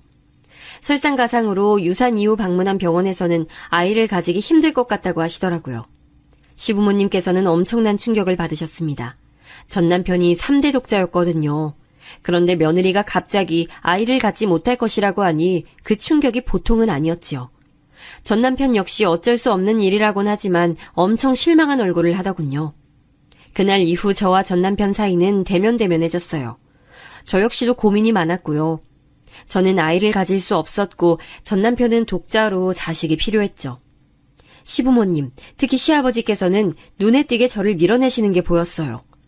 며느리라고 그렇게 예뻐해 주시던 모습은 어디로 가고 제게는 눈길조차 주지 않으셨죠. 제가 무슨 말을 해도 없는 사람 취급하셨어요. 시어머니도 비슷했죠. 제가 아는 모든 것들은 마음에 들지 않으시는지 늘 잔소리에 화가 많으셨어요. 저는 이대로는 살 수 없다는 결론을 내렸고 전 남편에게 서로를 위해서 이혼을 하자고 말했어요. 이혼이라니 무슨 소리야? 왜 우리가 이혼을 해? 아이 문제 때문에? 그건 받아들일 시간이 좀 필요할 뿐이야. 아이가 없어도 우리는 충분히 행복할 수 있어. 그러니까 가족들에게 조금만 시간을 줘. 하지만 저는 결심이 확고했어요. 시부모님들이 바뀔 가능성은 없어 보였거든요. 결국에는 전 남편도 이혼에 동의했고 합의 이혼을 진행했어요. 이혼을 하기까지는 많은 시간이 필요하진 않았어요. 합의 이혼이다 보니 더 짧은 시간이 걸렸죠. 저는 유산의 아픔을 제대로 극복하지도 못한 채 이혼까지 해버린 상태로 다시 예전에 혼자로 돌아왔어요. 그때 시작한 게 유기견 보호소 봉사활동이었어요. 아이를 잃고 나니 도저히 유치원에서는 일을 못하겠더라고요. 아이들을 보고 있으면 감정 조절이 제대로 되지 않았죠. 눈물이 막 나는 날도 있었고 짜증이 치밀어 오르는 날도 있었어요. 이 상태로 아이들과 마주하는 건 위험하다는 판단이 들었어요. 그래서 유치원을 그만두고 다른 일을 알아보는 중이었죠. 봉사활동은 어렵지 않았어요. 오히려 몸이 기분 좋을 만큼 피곤해서 다른 생각을 할 여력이 없었어요. 그때 처음 만난 것이 지금은 무지개 다리를 건넌 아롱이였어요. 믹스견인데 뜬장에서 구조한 상태였죠. 처음 아롱이를 만나고 나서 한동안은 잠을 잘 수 없었어요. 눈만 감으면 자꾸 눈앞에 아른거렸거든요. 이름이 아롱이가 된 것도 그 때문이죠. 저는 큰맘 먹고 아롱이를 입양하기로 결정했어요. 첫 반려견이라 아는 것도 많이 없었지만 주변 지인들의 도움으로 하루가 다르게 적응해갔죠. 아롱이는 정말 제게 큰 힘이 됐어요. 혼자 집에 있으면 제 감정을 눈치채고 귀신같이 옆에 다가와서 제게 애교를 부리고 같이 놀자고 하더라고요. 정말이지 아롱이가 아니었더라면 저는 더 긴 시간으로 그렇게 무력하게 보냈겠구나 싶었죠. 그렇게 아롱이와 생활을 하다 보니 애견 미용에 관해서도 관심이 생기더라고요. 그래서 늦게나마 자격증을 따기 위해 준비를 시작했죠. 온몸에 흉터가 생겼지만 저는 잠시도 쉬지 않고 시험을 준비했어요. 그리고 곧 당당하게 자격증을 손에 넣고는 작은 미용실을 오픈하게 됐죠. 저는 미용은 물론 반려견들에게 필요한 반려용품을 판매하기 시작했어요. 오고 가며 많은 반려인들을 만나서 서로가 치유받은 이야기를 나누기도 했어요. 지금의 남편을 만난 것도 이쯤이었어요. 하루는 작은 푸들을 미용시키러 온 부자가 있었죠. 태어나서 처음으로 미용을 하러 왔다고 하는데 아들이 엄청 긴장을 하고 있더라고요. 저는 어린 푸들에 관해 몇 가지 질문을 하고는 너무 걱정하지 마시라고 말씀드렸죠. 얌전하다고 말했던 것과는 다르게 주인이 시야에서 벗어나자 푸들은 잠시도 가만히 있질 못하더라고요. 뭐가 그리 궁금한지 여기저기 냄새 맡고 물어보고 아주 난리도 아니었죠. 겨우 달래서 미용을 시키는데 아직 어리다 보니 발버둥을 치면서 제 손이 엉망이 돼버렸어요. 미용을 마치고 나와 푸들을 안겨주는데 아버지 쪽이 제 손을 보더니 깜짝 놀라더라고요. 손이 혹시 요 녀석이 그랬나요? 입질이 없는 놈인데 죄송합니다. 아직 어려서 장난처럼 하는 것 같은데 혹시 모르니까 교육을 시키는 것도 생각해 보셔야 할 것 같아요. 그리고 이쪽 일 하다 보면 자주 있는 일이에요. 괜찮아요. 아무리 그래도 피가 날 정도면 정말 죄송합니다. 집에 가서 잘 교육시키겠습니다. 푸들을 아는 부자는 미용실을 나서면서도 몇 번이나 미안하다고 사과를 했어요. 아들 쪽은 금방이라도 울 것 같은 얼굴로 다음엔 절대 이런 일 없게 하겠다고 손가락까지 걸고 약속했죠.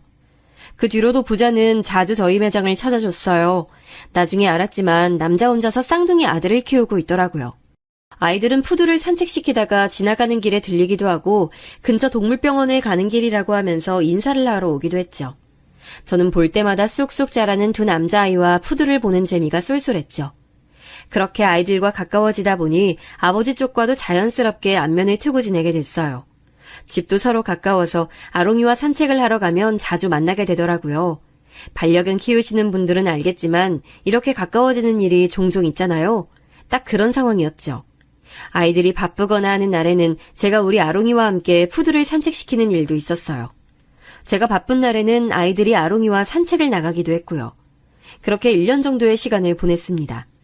그 사이에 반려견으로 가까워진 우리는 서로에게 호감이 있음을 인정하고 연인 사이로 발전하게 됐어요. 전 남편과 헤어진 이후로 연애를 다시 할 수 있을 것이라곤 생각지 못했는데 말이죠. 저는 정말 망설이다가 남편에게 아이를 가질 수 없다고 미리 얘기를 했어요. 남편은 이미 두 아들도 있고 귀여운 반려견도 있는데 그런 게 무슨 문제가 되겠느냐고 하더군요. 그 말에 저는 안도감을 느꼈어요. 그래, 이 사람과 있으면 아이에 대한 압박감을 받을 필요가 없겠구나 싶었죠. 남편도 저만큼이나 사연이 있었어요. 아이들의 엄마와는 집안 차이가 많이 나는 결혼을 했다고 하더군요. 그래서 집안 반대도 심했지만 두 사람이 워낙 사랑해서 결혼을 강행했다고 말이죠. 그리고 그 결과 여자 쪽은 집안과 연을 끊고 살아야 했다고 말이에요. 두 사람은 아이들이 태어날 때까지만 하더라도 힘들지만 행복했다고 했어요. 하지만 아이들이 커가면서 여자는 이 생활을 견디기 힘들어하기 시작했다고 했죠. 결국엔 아이들이 초등학교에 입학한 것과 동시에 이혼 서류만 남겨주고는 원래 자신의 집으로 되돌아갔다고 하더라고요. 저는 아이들을 다 버리고 어떻게 엄마라는 사람이 그럴 수가 있나 이해가 되지 않았어요. 남편은 그 일이 응어리처럼 남아서 아이들에게 몇 배는 더 잘해주고 싶었다고 말했죠. 아이들도 우리 사이를 눈치챌 때쯤 남편은 재혼을 생각해 본 적이 있냐고 물었어요. 자신은 저와 결혼을 하고 싶다고 하면서 말이죠. 난 아직 준비가 안 됐어요. 그냥 지금 이대로 지내는 게 저는 딱 좋아요. 결혼이란 거 더 이상은 하고 싶지 않거든요. 우리 지금도 행복하잖아요. 아닌가? 저는 연애면 몰라도 결혼까진 상상하지 않았거든요. 하지만 남편은 포기하지 않았어요. 꾸준하게 제게 결혼에 대해 진지하게 생각을 해보길 권했죠. 그러다 제 생각이 변하게 된 건 한 통의 전화였어요. 쌍둥이 중 작은 애였는데 큰애가 많이 아픈 것 같다고 와줄 수 있느냐고 하더군요. 남편은 중국 출장을 간 상황이었고 아이들을 봐주기로 한 사람은 잠시 외출 나가서는 소식이 없다고 했어요. 저는 깜짝 놀라 정신없이 집으로 달려갔죠. 열이 펄펄 끓더라고요. 저는 바로 응급실로 아이를 데리고 갔어요. 다행스럽게 열이 높을 뿐 큰 문제는 아니라고 하셨죠. 저는 응급실 의자에서 뜬 눈으로 밤을 보냈습니다. 작은 애는 피곤한지 꾸벅꾸벅 졸다가 제 다리를 베고 잠들었죠. 미처 닦지 못한 눈물 자국이 남은 아이의 얼굴을 보고 있노라니 이 아이들의 엄마가 될 수 있을까라는 생각이 들었어요. 남편과 만나면서 늘 외면했던 문제였는데 이렇게 생각이 나다니 스스로도 어이가 없었죠. 중국에서 돌아온 남편은 그날의 일에 불같이 화를 내더군요. 당장에 아이들을 돌보던 사람을 해고시키고는 제게 도와줘서 고맙다고 했어요. 저는 남편에게 결혼하고 싶다는 그 말 아직도 유효하냐고 물었죠. 그때는 몰랐는데 지금은 확실하게 알 것 같아요. 난 당신도 좋지만 당신만큼 아이들도 소중해요. 그 아이들과 함께 있고 싶어요. 남편은 제 대답에 뛸 듯이 기뻐하며 아이들도 분명 좋아할 것이라고 했어요. 저는 부디 그렇게 되길 바랐죠. 하지만 사춘기를 코앞에 둔 남자아이들은 쉽게 마음을 열지 않았어요. 저를 좋아하긴 하지만 엄마라고 생각해 본 적은 없던 모양인지 눈에 띄게 어색해하는 게 보였죠. 거기다 남편은 아이들의 교육에 관해선 일절 간섭하지 않겠다고 하더군요. 자신은 아무런 참견도 하지 않겠다고요. 저는 혼자서 무슨 수로 사춘기 아이들을 가르칠 수 있느냐고 도와달라고 했지만 남편은 입만 꼭 다물고 있었죠. 저는 배신감이 들었어요. 행복한 가족이 될 수 있을 것 같다고 말한 사람은 도대체 어디로 가고 이렇게 나몰라라 할 수 있는지 너무 속상했죠. 하지만 제게 그렇게 여유를 부릴 시간이 없었어요. 겨우 발품을 팔아 아이들에게 맞는 학원을 찾아보내기 시작했어요. 고작 학원 하나 찾는 일인데도 제게는 심장이 터져나갈 만큼 어려웠어요. 중학생이 된 두 아이들은 더 심하게 사춘기를 타기 시작했어요. 방문을 닫고 들어가서는 전혀 나오질 않았죠. 귀에 항상 이어폰을 끼고 있으면서 제 말은 들리지 않는 사람처럼 행동하더군요. 심지어는 연락도 없이 늦는 날도 많았어요. 지금 시간이 몇 시인데 이제 들어와. 집에서 사람 기다리고 있다는 생각은 안 해? 지금 어디 갔다 오는 거야? 무슨 상관이세요? 남이서 어디를 갔던 뭐라던 무슨 상관이시냐고요? 너 지금 말버릇이 그게 뭐야? 남이사? 난 맞잖아요. 무슨 자격으로 우리한테 소리를 지르고 그래요. 아빠랑 같이 산다고 뭐라도 되는 것처럼 굴지 마세요. 귀찮으니까. 저는 순간 너무 놀라서 아무 말도 할 수 없었어요. 자격을 운운하는데 내가 지금 무슨 짓을 하고 있는지 혼란스럽기도 했고요. 하지만 남편이 그러더라고요. 아이들 먹이고 입히고 가르치는데 더 이상의 무슨 자격이 필요하냐고 말이죠.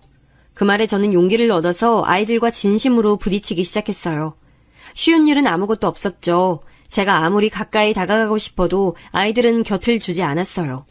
큰애는 아예 입을 다물고 있었고 작은 애는 툭하면 화를 내면서 진짜 엄마도 아니면서 흉내내지 말란 말을 막 했죠.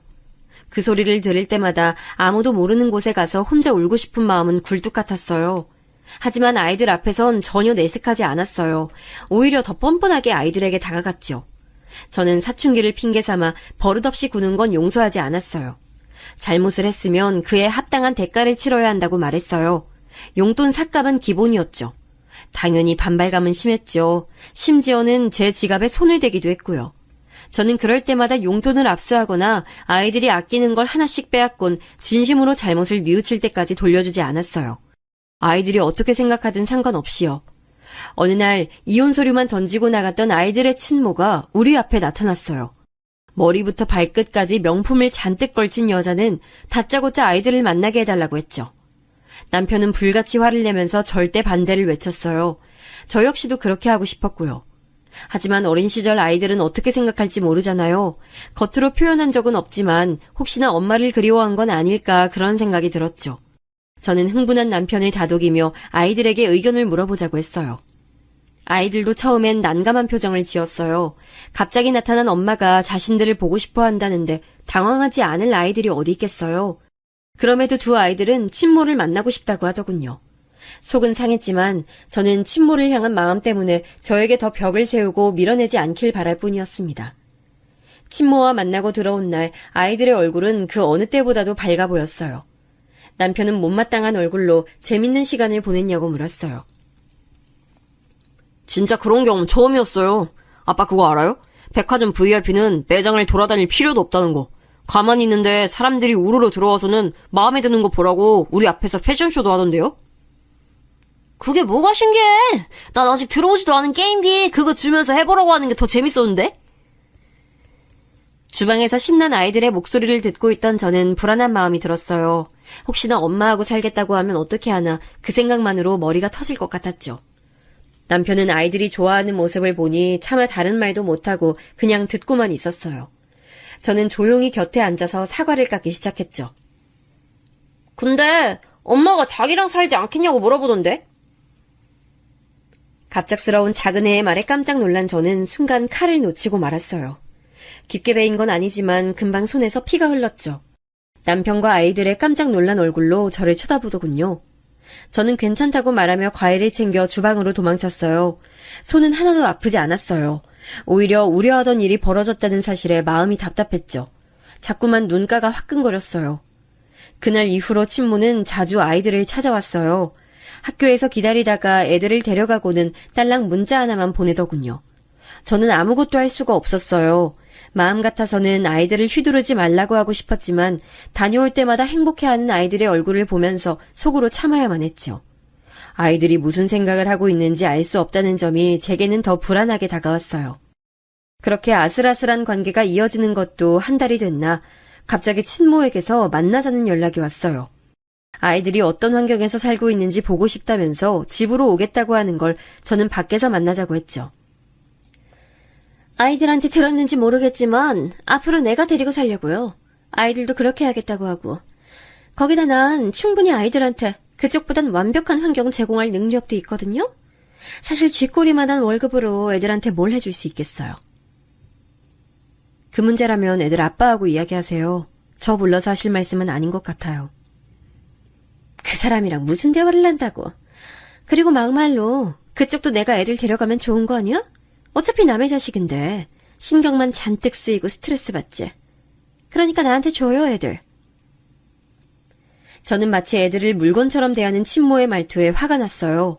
애들 키우면서 스트레스 받는 것은 부모라면 다 겪는 일인데 그게 계모라서 힘들고 친모라서 괜찮은 것은 아니라는 생각이 들었어요. 저는 아이들이 원하지 않는 일은 절대 할 생각이 없다고 말하면서 자리를 박차고 나와버렸죠. 집에 들어온 저는 막 씻고 나온 아이들과 마주쳤어요. 저는 흥분을 가라앉히려고 애쓰면서 아이들에게 물었죠. 너희도 엄마랑 살고 싶어? 아빠랑 나랑 말고 엄마랑 살고 싶어? 아이들은 무슨 소리를 하느냐는 듯이 저를 바라보더니 엄마를 만났냐고 묻더군요. 저는 다시 한번 아이들에게 물었어요. 우리가 엄마한테 갔으면 좋겠다고 생각하시잖아요. 저희만 없으면 아빠랑 두 분이서 좋은 거 아니에요? 어떻게 그런 말을 해? 내가 너희를 보내고 싶어 한다고? 아니에요? 그렇잖아요. 남의 자식 키우면서 사는 게 뭐 좋은 일이라고. 저는 누군가에게 머리를 세게 맞은 기분이 들었어요. 그동안 아이들에게 최선을 다했다고 생각했는데 아이들의 입에서 남의 자식이란 말이 나올 것이라곤 상상도 못했거든요. 저는 그날 밤 잠을 잘 수 없었어요. 다음날 친모를 만나러 간 아이들이 늦은 시간이 되도록 돌아오지 않았어요. 늦어도 9시면 들어왔는데 11시가 넘도록 소식이 없었죠. 저는 몇 번이고 전화기를 들었다 놨다를 반복하면서 현관 주변을 맴돌았어요. 12시가 돼서야 비밀번호를 누르는 소리와 함께 아이들이 들어왔어요. 저는 안도의 한숨을 내쉬면서 잘 다녀왔냐고 물었죠.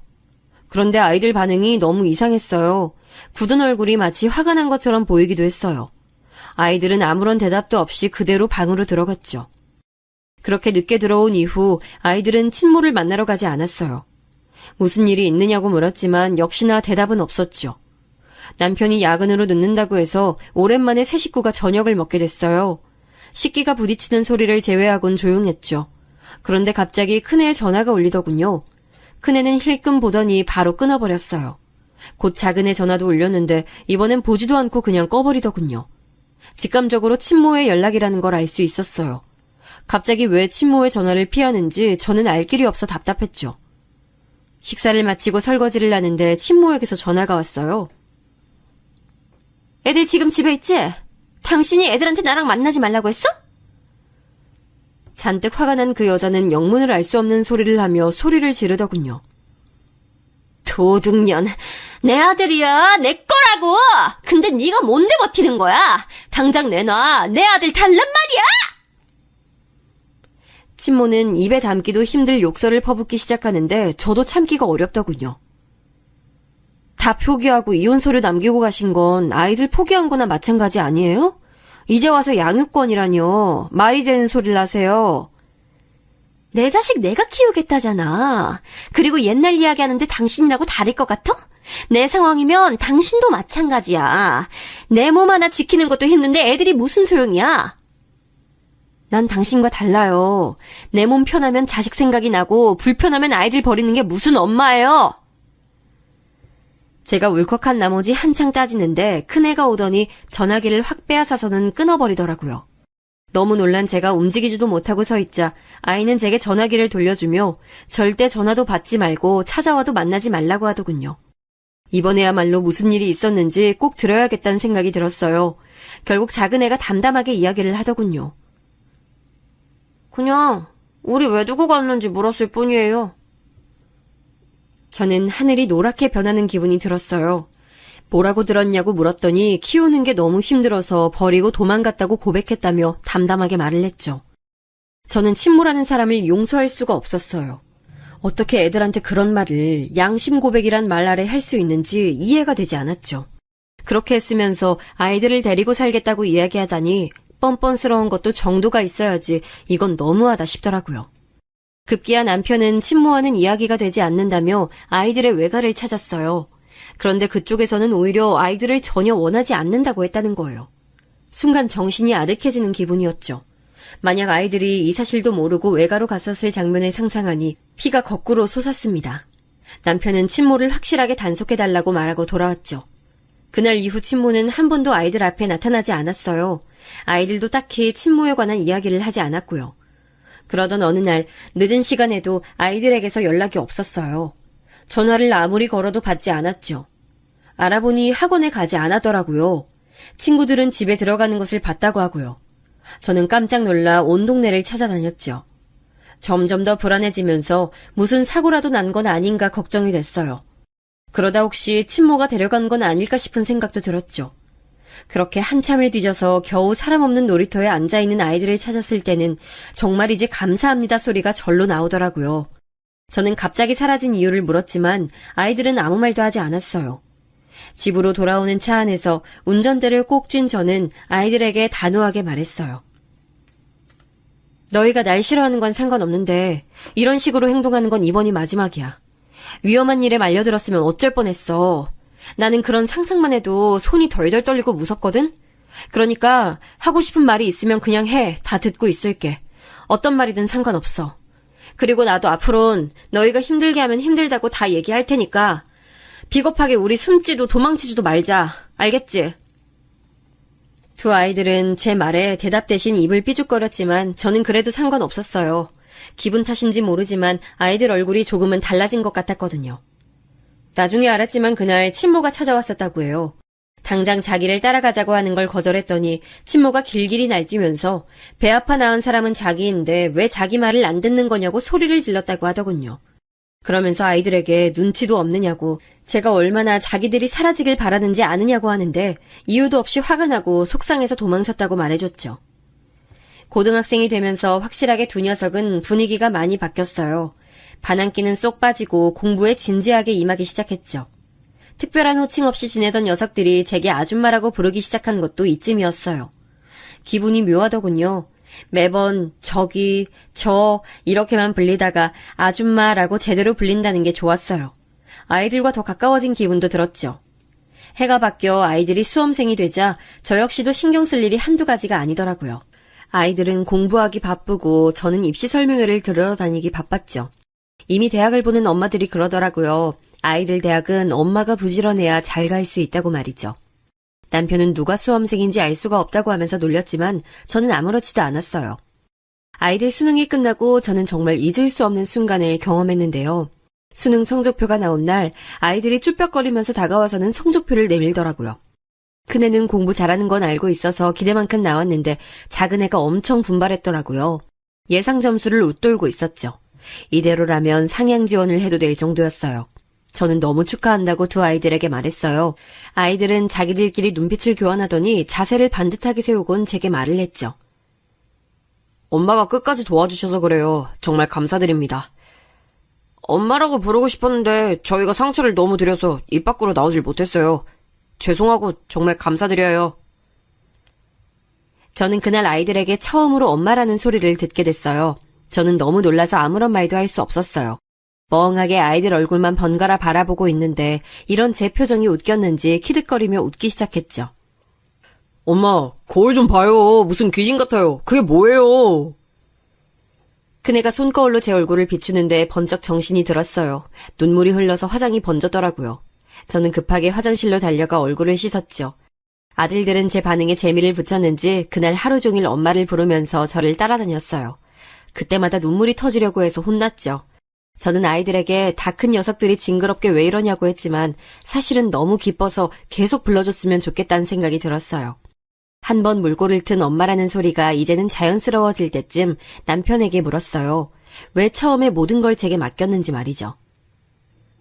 가장 많은 시간을 함께 보내는 사람들이 서로 부딪히고 이야기하고 해야지. 중간에서 내가 나서면 오히려 서로 진심을 알아가는데 더 많은 시간을 보냈을 거야. 어쩌면 지금처럼의 관계는 만들 수 없었을지도 모르고. 남편의 말이 묵직하게 다가왔어요. 남편은 무엇보다도 저라는 사람을 믿었기에 가능했다고 말했어요. 괜히 코끝이 찡해졌죠. 아이들의 진짜 엄마가 되고 나서 아들들은 저에게 종종 데이트를 청했어요. 남편은 쏙 빼고 셋이서만 나갔다 오는 일도 많았죠. 훤칠하게 자란 아이들의 팔짱을 끼고 나가서는 영화도 보고 전시회를 다니기도 했어요. 대화도 많아졌고요. 재미있게도 아이들은 제게 자신들의 연애도 숨기지 않고 말하더라고요.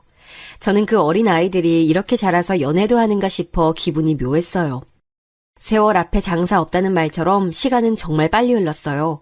아이들은 군대를 다녀오고 대학을 졸업했죠.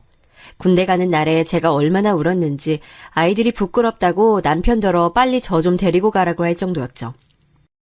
부대에서 아이들 물건이 도착했을 때도 마찬가지였어요. 군대에서 잘 지내고 있는지 걱정이 태산 같았는데 편지를 받고 나니 눈물이 터져 나오더라고요. 그때의 편지는 아직도 간직하고 있습니다.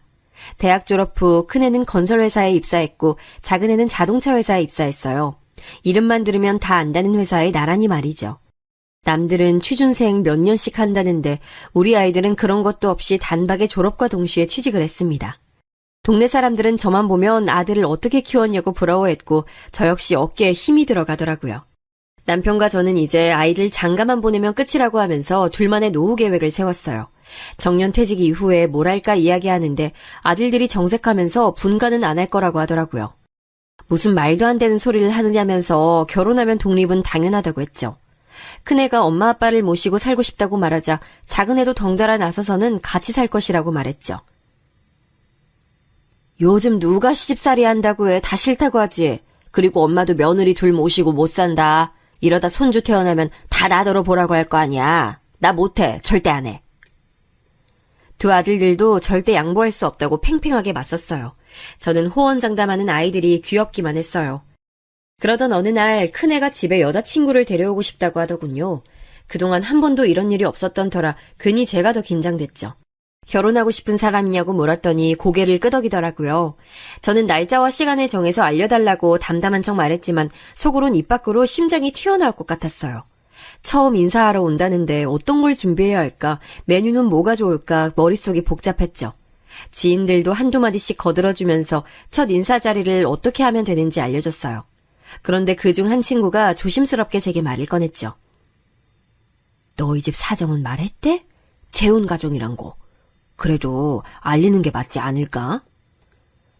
순간 들뜬 제 마음이 순식간에 가라앉았죠. 아들이 여자친구를 데려온다는 사실만 생각했지 우리가 재혼 가정이라는 건 아예 잊고 있었더라고요. 저는 급하게 큰애에게 물었어요. 혹시 재혼 가정이란 말 했느냐고 말이죠. 큰애는 왜 그걸 이야기해야 하느냐고 오히려 묻더라고요. 혹시나 그쪽 집에서 좋지 않게 생각할 수도 있잖아. 어른들 중에 그런 거 따지시는 분들 많아. 그러니까 여자친구한테도 이야기해줘. 재혼 가정이 왜요? 뭐가 문제인데요? 엄마가 어때서? 우리 엄마인데 다른 사람들이 뭐라고 하든 무슨 상관이에요? 큰애는 평상시엔 얌전하고 차분한데 한 번씩 이렇게 고집을 부릴 때는 감당하기 어려울 정도라 저는 심호흡을 하고 어떻게 이야기를 납득시켜야 하나 고민이 됐어요. 옆에서 듣고 있던 작은 애도 덩달아 뭐가 문제인지 모르겠다고 하더라고요. 저는 두 아이들을 바라보면서 누군가에게 잘못이 있는 게 아니라 재혼 가정은 결핍이 있다고 생각하는 어른들이 있을 수 있다고 말했죠. 아이들은 더 이해가 안 간다는 얼굴을 하면서 고개를 절레절레 흔들었어요. 누군간 그렇게 생각할 수도 있다는 거야. 난 너희들에게 최선을 다했고 너희는 나한테 그 이상의 기쁨을 줬지. 그래서 난 단 한 번도 너희가 내 아들이 아니라는 생각 한 적 없어. 그런데 세상 사람들은 그렇게 보지 않을 거란 말이야. 어떻게 해도 난 계모일 뿐이지. 큰애는 우선 이야기는 해보겠지만 이걸 문제 삼는다면 자신은 결혼하지 않을 것이라고 분명히 이야기했죠. 작은애는 끝까지 이해할 수 없다는 말만 반복했고요. 저는 그런 두 아이들을 보면서 그런 마음을 먹은 사람은 아니길 바랬어요. 큰애가 여자친구를 데려오겠다고 한 날 저는 긴장으로 흥건해진 손을 몇 번이고 닦아야 했습니다. 곧 벨이 울리고 참한 아가씨와 함께 큰애가 들어왔죠. 처음 인사하는데 너무 예쁘더라고요. 제가 차를 즐기신다고 들었다면서 수줍게 닭이 세트를 내밀면서 초대 감사하다고 말하는데 마음에 쏙 들었죠. 저는 잘 왔다고 선물 너무 고맙다고 말하곤 식사부터 권했어요. 식탁에서도 저는 아가씨에게서 눈을 뗄 수가 없었습니다. 젓가락질도 얼마나 잘하는지 나무랄 곳이 한 군데도 없었어요. 작은애는 손님 얼굴에 구멍 뚫리기 일보 직전이라고 하면서 그만 좀 쳐다보라고 핀잔을 줬죠. 저는 너무 예쁜 아가씨라서 저절로 시선이 갔다고 말했더니 부끄러워하면서도 감사하단 말을 빼놓지 않더라고요. 저는 일단 속으로 100점을 외쳤습니다. 큰애 여자친구를 마음에 들어한 건 저뿐만이 아니었어요. 남편도 조용하지만 강단 있어 보인다고 칭찬이었죠. 작은애는 밖에서 따로 본 적이 있는데 고집으로는 형을 이길 수 있는 사람이라고 말해줬어요. 저는 더 그 애가 마음에 들었죠. 여자친구를 데려다주고 온 큰애에게 저는 결혼은 언제 할 계획이냐고 물었어요. 큰애는 당장은 아니라고 하면서도 빨리 결혼하고 싶기는 하다고 말했죠. 저는 여자도 같은 생각이라면 상견례 날짜를 잡아서 인사부터 하자고 했어요. 큰애는 의논해보겠다고 했죠. 상견례 날짜는 의외로 빨리 다가왔어요. 긴장되는 마음으로 약속 장소로 향했죠. 아이들이 예약한 음식점은 조용하면서도 깔끔해 보였어요. 저희가 약속 시간보다 일찍 도착해서 자리를 잡고 앉았죠. 남편은 너무 긴장한 것 같다고 청심환이라도 하나 먹어야 될 것 같다며 걱정스럽게 저를 바라봤어요. 큰애도 얼굴색이 많이 창백하다고 걱정했죠. 저는 놀란 마음에 거울을 봤지만 별다른 점을 느낄 수 없었어요. 괜찮다고 말하면서 문 쪽을 자꾸 힐끔거렸어요. 약속 시간을 5분 정도 넘기고 나서야 문이 열리면서 사돈될 분들이 들어오셨죠. 바깥 사돈 자리에 앉으신 분은 정중하게 늦어서 죄송하다고 말씀하셨어요. 저희는 괜찮다고 하면서 서로 이야기를 주고받기 시작했어요. 안사돈 되실 분은 바깥 사돈과는 다르게 말도 빠르고 거침없이 이야기를 하신다는 느낌이었어요. 식사 시간 동안에는 별다른 말 없이 부드럽게 지나갔죠. 문제는 디저트를 먹는 상태에서 벌어졌어요. 신혼살림 이야기가 나왔는데 큰애 여자친구가 집에다 저희와 함께 산다고 말을 했다더라고요. 당황한 쪽은 저희였죠. 저는 분명 분가하라고 말했는데 이게 무슨 일인가 싶었죠. 저는 함께 살 생각 없다고 말하면서 분가를 시킬 예정이라고 했어요. 하지만 눈치 없이 큰애는 적어도 3년은 부모님을 모시고 살고 싶다고 말하더라고요. 여자친구도 동의한 문제라고 하면서 말이죠. 저는 예비사돈 눈치가 보이기 시작했어요. 신혼인데 뭐하러 어른들이랑 같이 살아. 너희들끼리 알콩달콩 지내는 게 더 좋지. 안 그렇습니까? 틀린 말씀은 아니신데, 그래도 애들이 어른들 모시고 산다고 그러면 전 반대할 뜻은 없습니다. 바꿔 싸돈 되실 분이 갑자기 찬성을 하고 나서서니 저도 할 말은 없더라고요. 안 싸돈 되실 분은 웃으시면서 자신도 딱히 반대할 이유는 없다고 말했죠. 그리고는 제게 물어볼 것이 있다고 하더군요. 저는 편하게 말씀하시라고 했어요. 딸아이가 이야기하던데 재혼 가정이시라고요? 사돈께서 두 아들을 키우신 계모라고 하던데 그런가요? 그네가 움찔하는 것이 바로 곁에서 느껴졌죠. 저는 식탁 아래로 아들의 손을 꼭 잡아주고는 솔직하게 말씀드렸어요. 그럼 더 다행이네요. 네? 계모라고 하시니 더 안심돼서요. 설마 계모시면서 시집살이 시키실 건 아니죠? 저는 말문이 턱하고 막혔어요. 남편도 자리가 불편한지 헛기침을 했죠. 큰애는 가만히 주먹을 쥐더니 이야기를 듣고 있었고요. 바깥사돈 되실 분이 가만히 있으라고 손짓을 했지만 안사돈 되실 분은 거침없이 말을 이어갔어요. 저희 애가 살림 사는 법도 잘 모르고 할 줄 아는 요리도 얼마 없거든요. 그런데 덜컥 어른들 모시고 살겠다고 하니 제가 얼마나 걱정이 되겠어요. 그런데 다행히 재혼가정이라고 하더라고요. 그 이야기 듣고 나니 안심도 되고 좋네요. 아들이라고 해도 계모인데 자기 배 아파서 낳은 자식이랑 어디 갔나요? 그럼 적당히 거리 두고 지낼 테고 당연히 며느리하고도 대면대면 하겠죠. 우리 애 힘들 것도 없이 딱이네요. 말씀이 지나치시네요. 저는 우리 아들들 키우면서 한 번도 제가 엄마가 아니란 생각한 적 없어요. 듣기 거북하네요. 저는 불편한 티를 여과 없이 드러냈어요. 어떻게 면전에 대고 저런 이야기를 할 수 있는지 도저히 이해가 되지 않았죠. 안사돈 되실 분은 이런 제 말에 발끈하며 말씀하셨어요. 제가 어디 틀린 말 했습니까? 계모가 왜 계모로 불리는데요? 말이야 똑같이 키운다느니 가슴으로 낳았느니 하지만 현실은 그렇지 못하죠. 어쨌든 계모라고 하시니 우리의 고생은 덜하겠다 싶네요. 안사돈 되실 분의 말이 끝나기 무섭게 우당탕 소리와 함께 큰애가 자리에서 일어나더군요. 사과해 주십시오. 저희 어머니 그런 말씀 들을 분 절대 아니세요. 저는 깜짝 놀라 큰애의 팔을 당겼지만 오히려 큰애는 요지부동이었어요. 안사돈 될 분은 인상을 쓰시면서 가르치는 말투로 큰애에게 말씀하셨죠. 이래서 계모가 문제 있다는 거야. 괜히 애들 눈치 본다고 잘못한 일을 잘못했다고 가르치질 못하니까 이런 일도 벌어지고. 어디서 어른한테 눈 똑바로 뜨고 대들고 있어. 내가 어디 틀린 말 한 것도 아닌데 어디서 못 배워먹은 틱을. 큰애 여자친구가 급하게 자신의 어머니 입을 막으려 했지만 이미 다 들어버린 후였어요. 그때까지 별다른 말 없이 앉아있던 남편이 자리에서 일어나더니 제 팔을 붙들고는 일으켜 세우더라고요. 저희 인연은 여기까진 듯합니다. 아무래도 결혼은 없던 것으로 하는 것이 좋겠습니다. 저는 깜짝 놀라 무슨 소리를 하는 거냐고 물었지만 남편은 저를 끌고 나가려고 하더군요. 저는 이렇게 나가면 어떻게 하느냐고 말했지만 대답은 오히려 큰애에게서 나왔어요. 어떻게 하긴요. 결혼 엎어버리는 거죠. 갑작스러운 반응에 큰애 여자친구도 당황하는 게 그대로 느껴졌어요. 저는 차분하게 앉아서 이야기를 하자고 했지만 우리 집 두 남자는 그럴 마음이 조금도 없었죠. 결국 저희 가족은 상견례 자리를 그대로 박차고 나왔죠. 집으로 돌아가는 차 안에서 저는 무슨 생각으로 이렇게 나왔냐고 두 사람에게 화를 냈어요. 하지만 두 사람은 반대로 더 이상 따져들지 못한 게 아쉽다고 하더군요. 상견례 자리였어. 이렇게 나올 자리가 아니었잖아. 내가 저번에도 말했지만 재혼 가정 그렇게 보는 사람들 있을 수 있다니까. 미리 말해줬잖아. 재혼 가정을 가지고 말하는 게 아니었잖아요. 엄마가 계모인 게 뭐 어때서. 우리 가족 사정 아무것도 모르면서 그렇게 말씀하시는 건 상대방에 대한 예의가 아니죠. 저는 그런 집 사위 될 생각 추호도 없어요. 저는 약간 흥분한 듯이 말하는 큰애를 보면서 지금 말고 살짝 가라앉으면 다시 이야기할 생각으로 알겠다고만 했어요.